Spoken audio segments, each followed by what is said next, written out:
নির্ধারণ, সেই প্রসঙ্গে ভোটে জেতার পর মানুষের কতটুকু কাজ করবেন, কতটুকু পাশে থাকবেন, সময় দিতে পারবেন? দেখুন, তৃণমূল কংগ্রেস 365 দিন মানুষের পাশে থাকে। তৃণমূল কংগ্রেস যে পাশে থাকবে এটা মানুষ জানে, তাই তৃণমূল কংগ্রেসে মানুষ উজাড় করে ভোট দিয়ে আশীর্বাদ করেছে।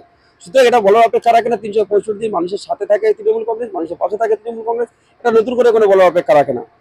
স্ট্রং। ওই সবই ঠিক আছে, গণতান্ত্রিক পদ্ধতি যা আছে, নিয়ম যা আছে, আইন যা আছে, সেই অনুযায়ী চলতে হয় সবারই। তো খুব স্বাভাবিকভাবে আজকের স্কুটিনির মিটিংটা আছে, সেই জন্য আমরা এসেছি এখানে। আর আমাদের যারা সমর্থক আছেন, যারা ওয়ার্কার আছেন, তারা দেখছেন তাদের যা যা কাজ, প্রত্যেকের যে যার দায়িত্ব সেটা সামলাচ্ছেন।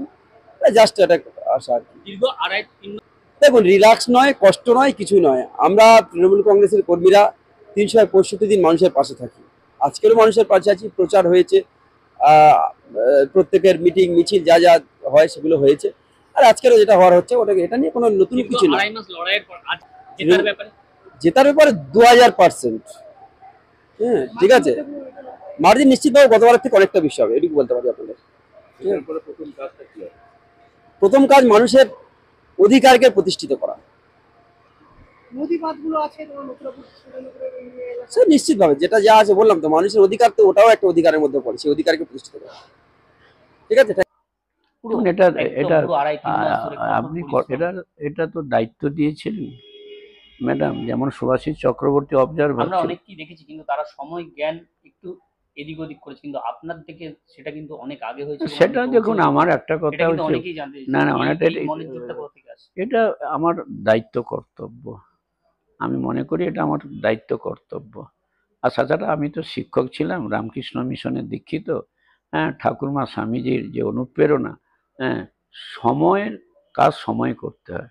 হ্যাঁ, আমার জন্য ধরুন একটা মানুষ নির্বাচনের প্রার্থী হয়েছেন, হ্যাঁ, তিনি আসছেন, আর আমি যদি সেখানে 3 ঘন্টার পরে যাই কি 2 ঘন্টার পরে যাই, আমি মন্ত্রী, এই যে মানসিকতাটা, এটা আমি দেখাইনি কোথাও।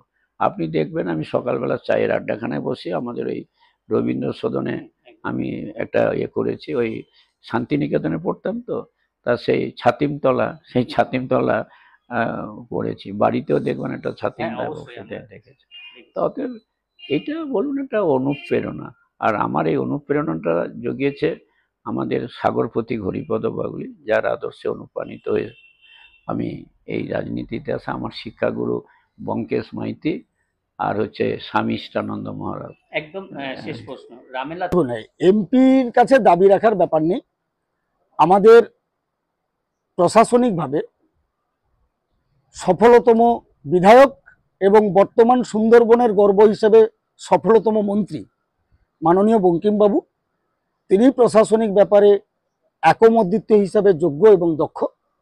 তিনি এমপি ল্যাডের প্রপোজাল বা এমপি ল্যাডের টাকায় আমাদের 4টি খণ্ড মিলে যে সাগর বিধানসভা, সাগর, মৌসুমী, নামখানা ব্লক এবং ঘোড়ামারা নিয়ে তিনি মূলত প্রপোজালটা রেডি করেন।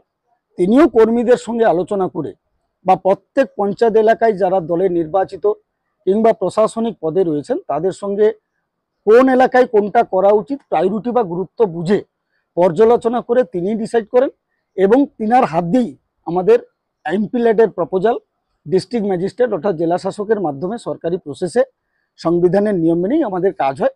আগামী দিনেও সেই নিয়ম ধারাবাহিকতা বজায় রেখে আমাদের এখানে কাজ হবে।